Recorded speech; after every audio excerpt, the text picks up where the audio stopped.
नमस्कार, आप देख रहे हैं न्यूज पीआर। रचना आपके साथ है। हमारे साथ मौजूद हैं रंजीत झा और आदेश पुरी और आप सभी का स्वागत करती हूं बड़े दिनों के बाद हमारे लटकते बिहार के 11वें एपिसोड में। और आज हम आपसे यह डिस्कस करने वाले हैं कि हमारा बिहार या हमारा पटना शहर कहाँ स्थित है, मतलब उसकी क्या समीकरण है और किस पोजीशन पे किस मामले में आता है, चाहे वो अच्छी पढ़ाई यानी कि क्वालिटी एजुकेशन का मामला हो या शहर में गंदगी का मामला हो, साफ सफाई का मामला हो। इन सब मामलों पे हम आज डिस्कशन करने वाले हैं जो एक रिपोर्ट आई है उसके अनुसार। तो यह देखते हैं कि क्या हमारा बिहार या हमारा पटना तरक्की कर रहा है या फिर अभी भी लटक रहा है। चलिए रिया, आपने चर्चा तो छेड़ दी है कि बिहार जो कहते हैं जीने का जो अंदाज होता है, लाइफ स्टाइल होता है बिहार का, वो किस स्तर का है। देश भर में कई शहर हैं जो स्मार्ट सिटीज़ हैं, कई अपने अपने स्टेट के कैपिटल हैं। तो ऐसे में बिहार की राजधानी पटना की स्थिति क्या है। ईज़ ऑफ लिविंग इंडेक्स जो एक शब्द होता है कि उसका एक सूचकांक तैयार किया जाता है केंद्र सरकार के द्वारा, जिसमें जो मंत्रालय है केंद्रीय आवास एवं शहरी विकास मंत्रालय, इसने रिपोर्ट तैयार किया है। रिपोर्ट में जो आंकड़े लिए गए 111 शहरों के आदेश जी आंकड़े, जिसमें 32 लाख लोगों ने भाग लिया, अपनी राय दी। उसमें से 13 लाख लोगों ने सोशल मीडिया के माध्यम से राय दिया है। बाकी अलग अलग माध्यम से लोगों से मिल करके राय बनाया गया। फिर एक इंडेक्स तैयार हुआ, इसमें स्मार्ट सिटी, नगर निगम और ऐसे शहर जिसकी आबादी 10 लाख से अधिक थी, इन लोगों को शामिल किया गया और यहाँ से पता लगाने की कोशिश की गई कौन कहाँ। तो देश में कौन कहाँ टॉप, तो वो अलग बात है। बात हम अपने बिहार की करेंगे, बिहार कहाँ लटक गया। पटना बिहार में आई थिंक चार शहर को इन्वॉल्व किया गया था, मुजफ्फरपुर, पटना और दो और भागलपुर और Bihar Sharif. Quality of life की हम बात करेंगे खास करके, क्योंकि जो आपने 4 का नाम लिया, इनको स्मार्ट सिटी में शामिल किया गया था। इस पर देखा जा रहा है कि स्मार्ट कितना हो पा रहा है। इन 4 शहरों ने भाग तो कुछ ऐसा दिखता नहीं है। लेकिन सबसे पहले क्वालिटी ऑफ लाइफ की अगर हम बात करते हैं तो आपको आश्चर्य होगा जान करके रिया कि पटना जो है 49 शहरों की लिस्ट में से 42वें नंबर पर है। नीचे से आप जोड़ लीजिए कितना, 51 शहर है, 49 मिलियन प्लस। हाँ, जिसकी आबादी 10 लाख से अधिक थी, मैं उसकी बात कर रहा हूँ। उसमें जो है ये 42वां स्थान पर है। मतलब क्वालिटी ऑफ लाइफ, जीने का जो अंदाज होता है। जो कहते हैं ना कि यार पटना में जो है ना लाइफ है, लोग कहते हैं दिल्ली में नाइट लाइफ यहाँ पे अच्छा है। जबकि बजट जब पेश हुआ तो उसमें ये कहा गया, जो वित्त मंत्री हैं, कि 19% यहाँ के लोगों की आय बढ़ी है और ओवरऑल जो है वो क्वालिटी ऑफ लाइफ जो इनकम जो है वो बढ़ा हुआ है बिहारियों का, और 42वां स्थान है। और मेरे ख्याल से पिछले साल भी कुछ ऐसा ही था बिहार का। तो पटना आप समझ सकते हैं कि बिहार की राजधानी है।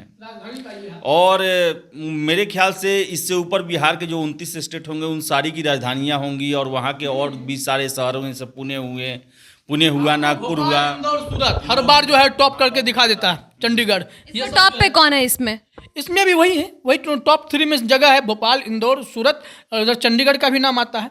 ये सारे लोग हैं। अब आगे देखिए, कल भी हम लोग क्राइम पे एक वीडियो कर रहे थे कि बिहार में गाड़ी पलटाने की ज़रूरत है क्या।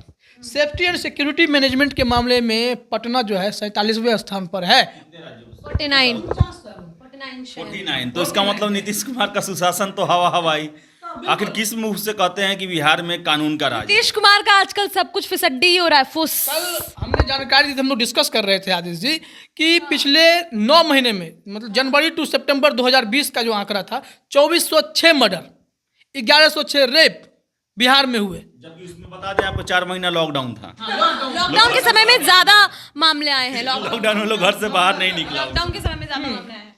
शिक्षा में कहते हैं बिहार सिविल सेवा में 1 पर 1 खिलाड़ी देता है, बढ़िया खिलाड़ी देता कैसा है हाल शिक्षा का? शिक्षा में भी हम देखिए दिखता है वैसे रोड पे, फिर भी 32वां स्थान पर हम लोग हैं। क्वालिटी ऑफ एजुकेशन, जो गुणवत्तापूर्ण शिक्षा, क्योंकि देखिए जो भी लोग यहाँ पे बिहार के लोग बिहारी होते हैं, लेकिन क्वालिटी एजुकेशन के लिए उनको जाना पड़ता है बाहर पढ़ने के लिए।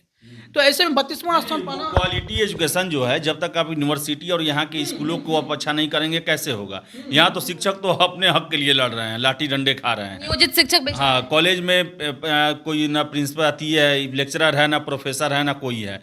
और बिहार के पटना यूनिवर्सिटी को छोड़ के बाकी जितने भी यूनिवर्सिटी है उसमें 3 साल में ग्रेजुएशन पूरा नहीं होता है। तो कहाँ से क्वालिटी में तो नीचे होना ही है, मेरे ख्याल से और नीचे होना चाहिए। इस बार शिक्षा का बजट भी जो है बढ़ाने की कोशिश हुई है और स्किल्स बढ़ाने की बात सरकार कर रही है, लेकिन चीज़ें मुझे लगता है कि कागजों पर बातें बहुत होती है सर, इम्प्लीमेंट नहीं। लेकिन इम्प्लीमेंटेशन के नाम पे कुछ नहीं है। अब सड़क पे युवा आए हुए हैं, आंदोलन प्रदर्शन कर ही रहे हैं, भर्ती प्रक्रिया ठीक है ही नहीं, एजुकेशन सिस्टम ठीक नहीं है, कॉलेज में कोई व्यवस्था नहीं है, शिक्षकों की भारी कमी है, प्रोफेसर्स की कमी है, तो कहाँ से एजुकेशन क्वालिटी वाला हो पाएगा। अब बात कीजिए, मुझे एक आश्चर्य लगा और समझ में भी नहीं आया कि बिहार मनोरंजन कितना अच्छा करता है, 9वें स्थान पर है। मनोरंजन तो करता है बिहार सर। किस सेंस में कहा गया मुझे पता नहीं, लेकिन इंटरटेनमेंट का भी एक कैटेगरीज में बनाया गया था कि कितना मनोरंजक है आपका। तो पटना जो है वो 9वें स्थान पे आता है मनोरंजन के क्षेत्र में। आएगा क्यों नहीं, अब सारे छात्र मनोरंजन ही तो कर रहे बेचारे, छोड़ के सब कुछ। लेकिन क्योंकि इंटरटेनमेंट का एक सेक्शन बनाया गया, मनोरंजक कितना है आपका शहर।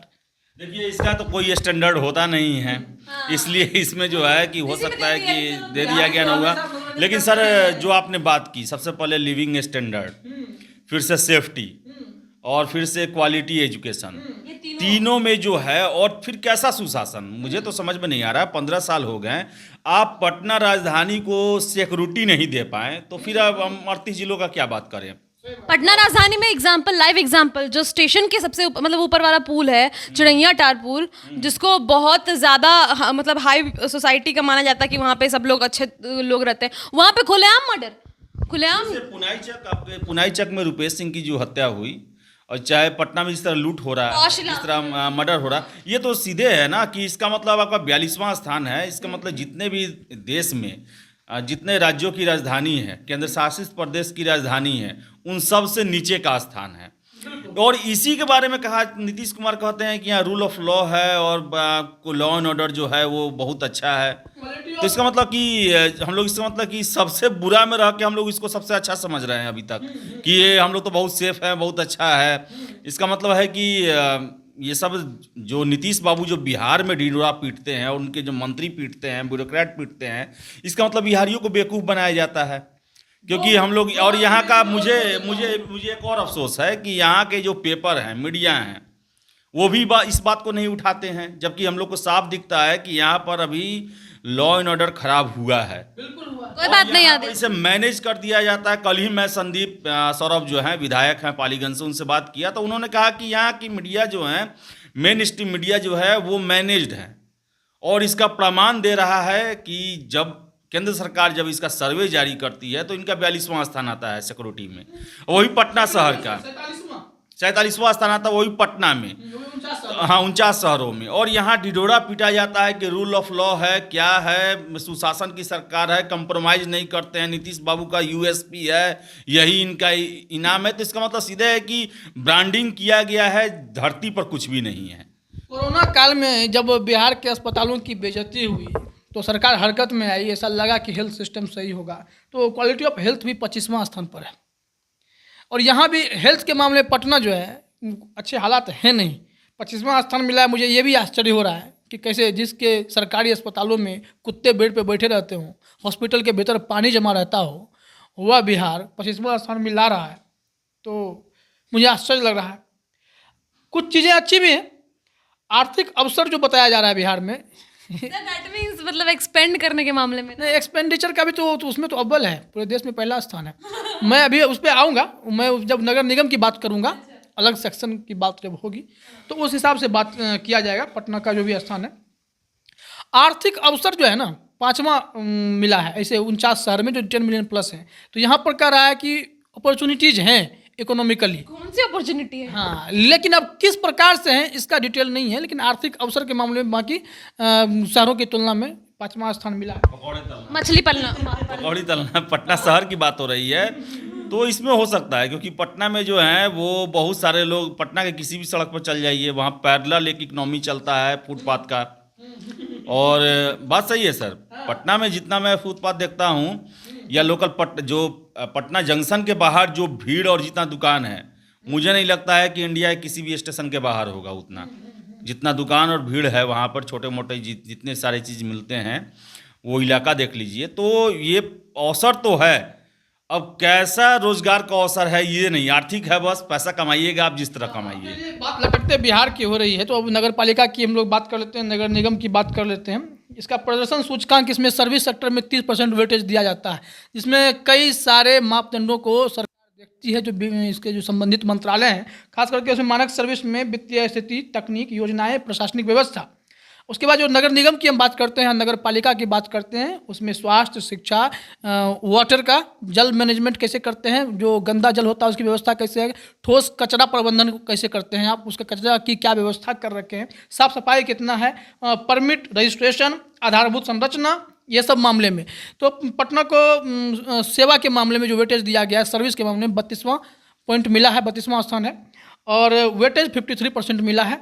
अब इसमें अब आप आ जाइए कि होता क्या है कि बिहार के जो पटना नगर निगम है, यहाँ पर अब देखिए कचरा मैनेजमेंट में नीचे से दूसरा स्थान है, नीचे से दूसरा स्थान मिला है 51 नगर निगम में, सॉरी 49 वाले में, 49 शहरों में, हाँ 48वां स्थान है। यहाँ पे कचरा मैनेजमेंट की कोई व्यवस्था नहीं है। लेकिन मैं जो बात बताऊँगा, एक बात अच्छी है, लेकिन बेइज्जती हुई है, बेइज्जती, घोर बेइज्जती है ये कि 48वां स्थान मिला है। जब बेइज्जती है, हाँ, सरकार जगी, आप अखबारों में पढ़े होंगे कि अब कचरा उठाने के लिए सरकार प्रयासरत है। स्वच्छता सर्वेक्षण के अकॉर्डिंग अंडर में इन सब चीज़ों के लिए व्यवस्था कर रही है सरकार। साफ शहर और इन्वायरमेंट के मामले में 29वां स्थान है। मोबिलिटी, जो यातायात का मामला है, उसमें 12वां स्थान है। ट्रैफिक सिस्टम को आप समझ रहे होंगे। ऊर्जा खपत, एनर्जी, 16वां स्थान है।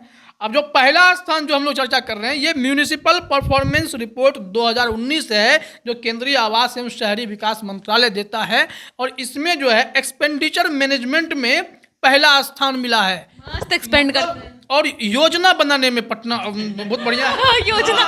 योजना बनाने हम में बिहारी लोग का तो ये है, प्लानिंग खूब अच्छा करते हैं। प्लानिंग तो इसकी सराहना भी की है केंद्र सरकार ने। नीतीश बाबू 2005 में ही पेरिस बना रहे थे, तो प्लानिंग तो हम लोग अच्छा करते हैं बिहारी लोग। शासन के मामले में अगर गवर्नेंस की बात कर लें तो 19वें स्थान पर है। और इसमें जो एक्सपेंडिचर, कुछ मैं विस्तार से समझा दूं कि एक्सपेंडिचर मैनेजमेंट क्यों कहा गया, क्योंकि सरकार ने 2019 में जो है, जो मैंने योजना की बात की, योजना उन्होंने बहुत बना ली है। और इसके लिए से कि कचरा उठाने की बात है, नली जली योजना जो है, घर वाला जो योजना है, इन तमाम चीज़ों में सरकार ने पूरा बजट का विस्तार से बांट दिया है कि 1 करोड़ इसमें, इतना करोड़ इसमें, इसको यहाँ दिए हैं, वहाँ दिए हैं। तो एक्सपेंडिचर जो इनका बना है, खर्च की जो कैपेसिटी है, वो बहुत बढ़िया है एकदम। सब विभाग का पता है कि इतना इतना करोड़ जो है मिला हुआ है। देखिए सर, जितना आप डाटा बताएं उसका यही हम निष्कर्ष निकाल रहे हैं कि बिहार में ब्रांडिंग खूब अच्छा किया गया है, और बिहारियों को ये देखने के लिए नहीं लेकिन सुनने के लिए किया गया है कि आपका राज्य जो है बहुत इमर्जिंग स्टेट है। लेकिन जब हम बिहार, ये हो गया है कि कुएं के मेढक जैसा, कि हम समझ रहे हैं यही संसार है। लेकिन जब दिल्ली से जाके देखिए और राज्यों से कंपेरिजन कीजिए, तो आप जो डाटा दिखा रहे हैं वो बिहार का असलियत खोल रहा है कि यहाँ पे क्या है कि हम लोग कितने ऐसे उसमें छोटे शहर होंगे जिसके बारे में कोई ज़्यादा उसका अहमियत नहीं होगा, उससे भी पीछे हम लोग हैं। आपने सफाई का बात किया कि पटना जो है सफाई में, अभी आप 3 स्मार्ट सिटी के देख लीजिए। पटना तो जब भी चलिए राजधानी है, बहुत अच्छा यहाँ के कुछ इलाके हैं, लेकिन अब बिहार शरीफ, मुजफ्फरपुर और भागलपुर जाकर देख लीजिए, अभी भी देख लीजिए, 4 सालों से स्मार्ट सिटी प्रोजेक्ट पर काम चल रहा है। मैं कह रहा हूँ कि उससे गंदा और उससे वहाँ पर जीना जो है मुश्किल है। वहाँ पर लोग कोई काम के लिए निकले, आराम से चले आएँ, और बरसात के समय में वहाँ हर एक टाइप के प्रॉब्लम है वहाँ पर, मुजफ्फरपुर और भागलपुर और बिहार शरीफ जो है। तो यहाँ पर सर ये जो स्मार्ट सिटी है, जो कुछ भी है, जब तक बिहार में इच्छा शक्ति नहीं रहेगी कुछ भी नहीं होने वाला है। 15 साल नीतीश कुमार रहे हैं, अलग बात है कि उन्होंने सड़क कच्छा बनवाया, बिजली दिया उन्होंने, लेकिन इसके अलावा उनका कोई भी चीज़ अच्छा नहीं है, जैसा कि ये दिखा रहा है दावा। बेहतर शहर जीने के लिए जो हम लोग बात कर रहे हैं, भोपाल, इंदौर या सूरत की, बेंगलोर की, पुणे की, बेंगलोर और पुणे के पास जो है जो क्वालिटी ऑफ लाइफ है वो बहुत बढ़िया बताया जाता है। लेकिन जो सबसे ख़राब है बिहार के अलावा, जो बिहार से भी नीचे है, वो आपको श्रीनगर जान के आश्चर्य होगा। श्रीनगर और धनबाद, ये लॉएस्ट में है। दोनों का कारण है श्रीनगर, चूंकि वहाँ पर उग्रवाद अभी है, आतंकवादी वहाँ पर है, तो वहाँ पर तो अभी 370 हटा है, तो वहाँ पर सिचुएशन का वो वहाँ पर है कि इंसर्जेंसी है वहाँ पर। धनबाद का है कि हाँ, धनबाद का है कि वहाँ इतना मिसयूज किया हम लोगों ने कोयले के लिए, और पूरे धनबाद के नीचे बिल ही बिल बना दिए हम लोगों ने, सुरंग ही बना दिया है, इसलिए वो डेंजर है। पटना का तो पास कुछ भी ऐसा नहीं रहा, फिर भी वैसा पटना नहीं बन पाया रहने के लिए। पटना आखिर क्यों नहीं बन पाया जहाँ पर कि कोई आके बाहर से इंडस्ट्री लगा सके, बाहर से आके पैसा लेके यहाँ बिजनेस शुरू कर सके, ऐसा कुछ भी नहीं है। तो जो ये 15 सालों का कहा जाता है और ये हमेशा ढिढोरा पीटा जाता है कि बिहार में सुशासन है, सुशासन की सरकार है, बिहार चहुमुखी विकास कर रहा है, वो उसकी पोल खोल रहा है। ये हम बिहार हमेशा नीचे से विकास करता आ रहा है सर, क्यों आप लोग अंडरएस्टिमेट? कई अखबारों ने तो तंज कसने के लिए लिख ही दिया है कि नीचे से दूसरे नंबर पे, नीचे से तीसरे नंबर पे। ये बेइज्जती जैसा लगता है। नगर निगम का जो वित्त मामले जो जनरली होता है, एक्सपेंडिचर की जब बात करते हैं, तो आय प्रबंधन, व्यय प्रबंधन, आर्थिक जिम्मेदारियों का वहन, टैक्स कवरेज, उसके बाद वित्तीय स्रोत, बजट, ऑडिट, क्रेडिट रिपोर्ट, ये सब चीज़ देखा जाए इसमें 50% के आसपास जो है इनको मार्क्स मिले हैं, 25वां रैंक है। और ये सारी चीज़ें फिर भी मुझे लगता है कि इम्प्रूव बता रहे हैं। कैसे किन लोगों ने इतनी अच्छी राय दी है, किन लोगों से यह राय ली गई, कहाँ से डेटा निकाला गया, यह आश्चर्य की बात है। जो 13 लाख लोग इस मामले में शामिल हुए बताने के लिए कि कैसे वो जी पा रहे हैं, क्वालिटी लाइफ जी पा रहे हैं, इन्होंने कैसे क्या रिपोर्ट दिया है, वो तो जब पूरा डेटा सार्वजनिक होगा तभी पता चलेगा। लेकिन जो ये कह दिया गया ना कि एक्सपेंडिचर वाली बात, ये पचता नहीं है, क्योंकि पैसे निकलते तो हैं, जाते कहाँ हैं? आपको दिखता है क्या कि खर्च कहाँ नहीं पता है? खर्च होगा, जो खर्च जब बढ़ता है कहाँ किसके जेब में जा रहा है? आपको 10 बार आपके मोहल्ला में सड़क जरूर टूटता होगा, उसमें नाली बनने के लिए मार होता होगा। पहले आप पैसा लेके सड़क बना लेते हैं, बाद में नाली बनाते हैं। नमामि गंगे के नाम पर पूरे पटना का सड़क को खोद दिया गया है, दोबारा उस पर अभी काम नहीं हो रहा है। बरसात में होगा, वही चलते बहुत ज़्यादा प्रॉब्लम शुरू होगा, और फिर उसके बाद होगा तो उस बाद बाईपास का जो इलाका है, सभी इलाकों को तोड़कर वो जो मतलब स्टील या बोल लीजिए लोहे का पुल बनाया गया, वो पुल 5 बार टूट चुका है, रिपेयर करने का कोई नाम ही नहीं आया। आदेश जी कि जब हम लोग इसकी बात कर रहे थे, हमने यातायात में ने 12वां स्थान कैसे दिया है बिहार में?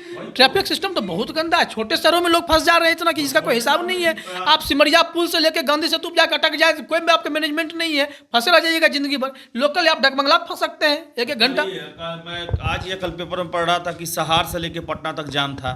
और देखिए सर, एक देखते हैं हम लोग किसी भी दूसरे शहर की राजधानी में जाते हैं, राज्य की राजधानी में जाते हैं, तो राजधानी पहुंचने से पहले सारी समस्याएं खत्म हो जाती है कि वहाँ पर जाइएगा चौड़ा चौड़ा रोड एकदम। राजधानी शहर में पहुंचने में कोई लखनऊ जाइए, चंडीगढ़ जाइए, चाहे दिल्ली भी जाइए, रांची जाइए आप, लेकिन हमारे बिहार में क्या है कि आप पूरे जिला में ठीक रहेंगे, लेकिन जैसे गांधी सेतु के पास आएंगे वहां पे आपको फंसना ही फंसना है। उसके बाद आइए अशोक राजपथ, उसके बाद आते हैं आप कर भी गई है, इस सब जगह पे आइए, फिर उसके बाद है कि समस्या राजधानी में ही यहाँ शुरू होता है। बहुत ज्यादा। तो ये जो ट्रैफिक वाला 12वां स्थान है, इसके अलावा आप कोई भी शहर, आपका बेगूसराय है, आपका नालंदा है, मेरा मोतिहारी है, वहाँ पे कोई 11 बजे से लेकर शाम के 4 या फिर 6 बजे से लेकर रात को 8 बजे तक मेन मार्केट, चाहे जो भी मेन सड़क है उधर से गाड़ी कार लेके आप चले जाए तो मैं मान जाऊँगा। तो ये जो ट्रैफिक व्यवस्था है, फिर से है कि बिहार का कोई भी हाईवे आप देखिए, अगर वहाँ कुछ भी प्रॉब्लम होता है, लोग सड़क जाम करता है लोग, और इतना भीड़ जाम। जैसे देखिए मैं मोतिहारी से आता हूँ, तो मुझे 2-3 चैलेंज झेलना पड़ता है। एक तो है मुजफ्फरपुर का, मुजफ्फरपुर में है कि एक जब आप बैरिया चौक से आइएगा भगवानपुर की तरफ, तो रेलवे के ऊपर पुल बना हुआ है, वहाँ जाम रहता है। वहाँ कहीं अब अगर आप निकल गए तो रामदयालु के पास जाम रहेगा। रामदयालु से अगर आप निकल गए तो उससे आगे जो एक रामदयालु से ही थोड़ा सा आगे एक और छोटा सा पुल है, हालांकि उसे बनाया जा रहा है, वहाँ पे आप फंसिएगा। फिर से है गांधी सेतु, वहाँ पर आपको फंसना है। तो ये जो समस्या है, ये ऐसा नहीं है ये मेरे रूट का है, वो आपके रूट का भी है। बेगूसराय में जब सिमरिया पुल की बात करते हैं, सिमरिया पुल 2016 के पहले से बहुत दिनों तक बंद रहा, काम मरम्मत का काम चल रहा है। उसके बाद वन वे किया गया, उसमें भयंकर जाम। अगर आप सिमरिया पुल पहुंच गए हैं तो आपको सिमरिया पुल से बेगूसराय आने में नॉर्मली आधा घंटा लगता है, और वहाँ पे आपको 3, 4, 5 हो सकता है सुबह भी हो जाए, मिनिमम 4-5 घंटे, और सुबह हो जाने की स्थिति है। उसके बाद क्या हुआ कि ठीक किया गया, दुरुस्त किया गया, मुश्किल से 1 साल ट्रेवलिंग हुई उसके बाद फिर से पुल मेंटेनेंस के नाम पे जो बंद है, छोटी गाड़ियाँ बाइक वाइक चलती हैं, बड़ी गाड़ियाँ बंद है। अब आपको क्या होता है, बेगूसराय से चलते हैं तो समस्तीपुर, मुसरी, घरारी होते हुए, दलसिंह सराय होते हुए घूम करके आपको फिर गांधी सेतु, हाजीपुर सब क्रॉस करना पड़ता है। झेलते रहिए आप। जो 3 घंटे 2.5 घंटे का रास्ता था, 7 घंटे 8 घंटे पटना आने में लग जाते हैं बेगूसराय वालों को। तो क्या करेंगे, ये कैसे? और मैं तो ट्रैफिक के डर से जाती ही नहीं। हाँ, कई सारे शहर ऐसे हैं जिसकी स्थिति बद से बदतर है। इस पर विचार करना पड़ेगा। तो इसमें ये भी देखना पड़ेगा। और रहा बात, जितना भी सर्वेक्षण है ये आँख खोलने वाला है। अब नीतीश कुमार के मेरे ख्याल से अब उनके हाथ से चीज़ें निकल गई हैं। 15 साल में जब इसका सुधार नहीं कर पाए तो अब 3-4 साल 5 साल में नहीं कर पाएंगे वो। लेकिन हम आशा करेंगे कि जो 15 साल में वो नहीं किए वो 5 साल में कर लें। लेकिन एक बात है, नीतीश कुमार जी को बोलेगा तो पिनपिना जाएंगे। हाँ, डेटा गलत नहीं बोलेगा ना, ये तो उनके ही सहयोग वाली सरकार है। तो इस सरकार जब पूरे बिहार के बारे में इतने ज्ञान दे रही है, इतने सारे रिपोर्ट्स हैं, कहीं कहीं अच्छा है और मैक्सिमम टाइम तो खराब ही है, और बेइज्जती में बेइज्जती है। कहीं कहीं अच्छा नहीं है, केवल 2 जगह अच्छा है और एक पता नहीं क्यों अच्छा है। यातायात में कौन से 12 नंबर पे कैसे आ गया वो नहीं पता।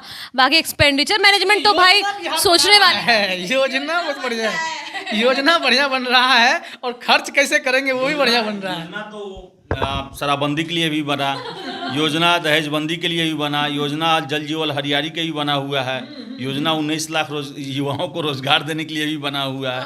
तो योजना तो हम लोग अच्छा बनाते ही हैं। इसका रोड मैप तो कहीं आपको दिखेगा नहीं, बस योजना सुन लेंगे कि इस मामले में सरकार जो है ये कोशिश कर। आजकल एक और ट्रेंड हो गया, विधानसभा में रोज एक कुछ ना कुछ, कभी मैथिली भाषा में पढ़ाया जाएगा, भोजपुरी में पढ़ाएगा, तो कभी कुछ कभी कुछ। वो अच्छी पहल है रिया की, जो शिक्षा पहल की जाती है, क्या वो इम्प्लीमेंट हो पाता है? इम्प्लीमेंट कैसे होगा? हम लोग जब जाते थे तो स्कूल में अगर आप अपने भाषा में बोल लेते हैं, सर ये लड़का हिंदी बोल रहा है, ठेठी बोल रहा है, मैथिली बोल रहा है, अंगिका बोल रहा है, लेकिन आप दूसरी जगह जाइए, बंगाली अपनी लैंग्वेज को पढ़ता है, बंगाली लैंग्वेज में पढ़ता है। यहाँ पर वो बात नहीं है। बिहार को अगर मैथिली को अगर दर्जा दिया गया तो कितने लोग मैथिली पढ़े? मैथिली को हाशिए पर रख दिया गया है। सिर्फ ललित बाबू के चलते जो है ये सब कुछ संभव हो सका कि मैथिली को एक दर्जा मिल गया। वो कोशिश करते रहे। लेकिन यहाँ पे एक सवाल भी उठता है, ये जो चीज़ें लाई गई कि ठीक है प्राइमरी एजुकेशन में आप उनकी भाषाओं में पढ़ाएंगे, लेकिन फिर जो बच्चा बाहर जाएगा, क्योंकि बाहर तो आप अच्छा नहीं, एजुकेशन पॉलिसी को वो अलग तरीके से बनाया गया है कि वो कोशिश की जा रही है कि मातृभाषा से लोग कटे नहीं। वो 3, 4, 5 क्लास तक वो पढ़ाया जाएगा। देखिएगा, बंगाली 2 मिलेंगे, चाहे वो साइंटिस्ट हो, चाहे प्रोफेसर हो, चाहे कोई भी। दिल्ली में हम दिल्ली में देखते थे कि भले वो इंग्लिश बोलते हो, लेकिन जब वो दोनों मिलेंगे तो बंगाली ही बात करेंगे। महाराष्ट्र वाले हैं मराठी में ही बात करेंगे, आंध्रा वाले हैं तेलुगु में ही बात करेंगे, और बिहारी जो हैं तो अगर पढ़े लिखे मिल जाएंगे तो किसी को पता भी नहीं चलने देंगे कि वो बिहार कभी गए भी हो। दिल्ली तेरे को मेरे को करेंगे, कुछ बोल देगा, काहे बिहारी टाइप से कर रहा है। अरे बिहारी है, गर्व की बात में बिहारी गाली थोड़ी ना है। हमारे कुछ साथी चिढ़ने लगे थे इससे कि यार बिहारी बोल देता है, यार बिहारीपन छोड़ना पड़ेगा। क्यों छोड़ दोगे भाई? हम बिहारी हैं, हम बोलेंगे, हमको मन है लालटेन का लालटेनुमा बोलना तो हम बोल देंगे, हमको क्या दिक्कत है? डिबियाबा बोलेंगे हम। मैंने बोला कि नीतीश कुमार पिनपिना जाएंगे, तो पिनपिनाना इज बिहारी वर्ड। हाँ, कुत्ता हबकेगा, डिटोल पर पड़ा के लगेगा। वही तो, बाकी जितने भी स्टेट हैं जो मराठी जो हिंदी बोलेगा तो उसमें मराठी रहेगा ही, बंगाली जो बोलेगा बंगाली झलकेगा ही। हम लोग बोल देंगे कि चिड़ियाओ मत, तो सब बोलेगा ये क्या बोल रही हो? हम बोले अरे चिड़ियाओ मत मतलब पिनपिनाओ मत, मतलब बिहार को आप उस स्थिति में ले तो जाइए। आप बिहार को ऐसा बनाइए, अगर हम जाकर के बाहर बिहारी बोलते हैं, किसी शब्दों का प्रयोग करते हैं, वो लोगों के जुबान पे चढ़ जाए, यार बिहारी ऐसा बोला है तो मजा आ रहा है। और मजाक उड़ाने के लिए क्वालिटी लाइफ सुधारिए, बिहार का क्वालिटी सुधारिए, एजुकेशन, हेल्थ, सेफ्टी, सिक्योरिटी, इन सब को सुधारिए, इन्वायरमेंट को सुधारिए, जल जीवन हरियाली पे। समय हो कि लोग हाँ, भोजपुरी बोल के अपने आप को एडवांस महसूस करें, भोजपुरी लैंग्वेज में यूपीएससी की तैयारी करें, भोजपुरी को ऑफिशियली मान्यता मिले, ऐसा दौर भी आए।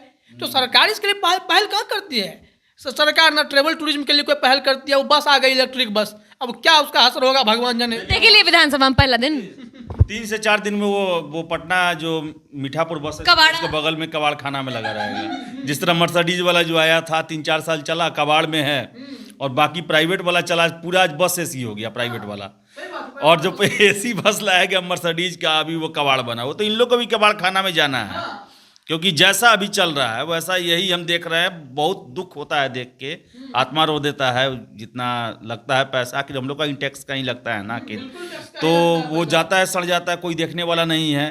तो हम तो यही आशा करेंगे कि जो अभी तक गलती, चाहे जितनी हंसी मजाक उड़ा ले, लेकिन अंत में ये समझ में आता है कि बाहर के कोई लोग हमारे बिहार को बुरा बता रहे होंगे, और बाहर हम लोग जाते हैं तो हमारे दोस्त लोग जो भी हैं मजाक उड़ाने के लिए बोलते हैं थोड़ा सा बिहारी में बोल के दिखाओ ना।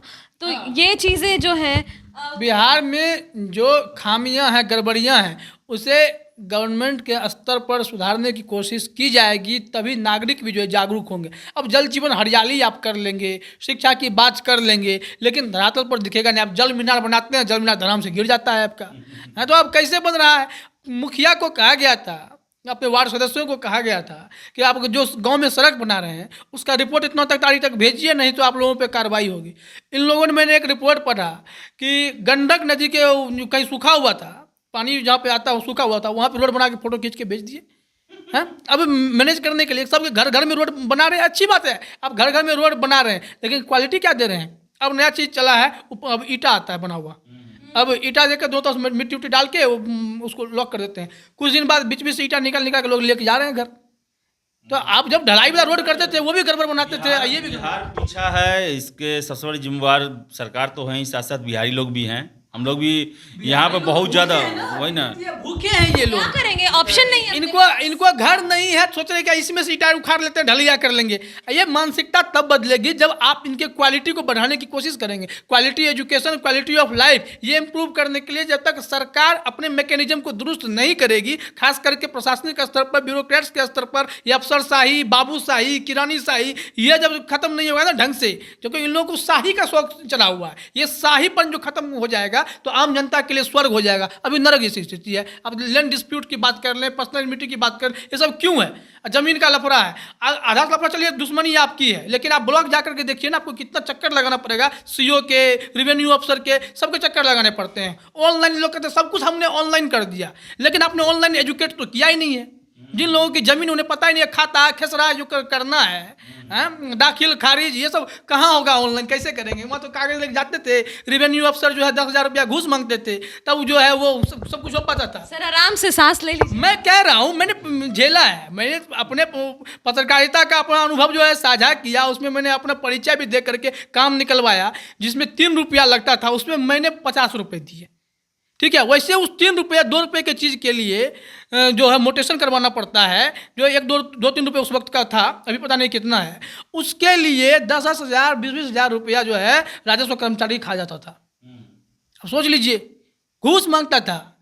जब हमने कहा कि हम पत्रकार हैं तो कहता ठीक है हम घर पे भिजवा देंगे आपको। तो वो हमको घर पे भिजवाया, हमने उसका 50 रुपये दिए, बोले भैया दे देना उसको खुशी खुशी। तब बोलता कुछ होली के लिए दे देते। अरे आप सरकारी अफसर हैं, होली के लिए दे देते, पैसा पेड़ पे उगता है क्या?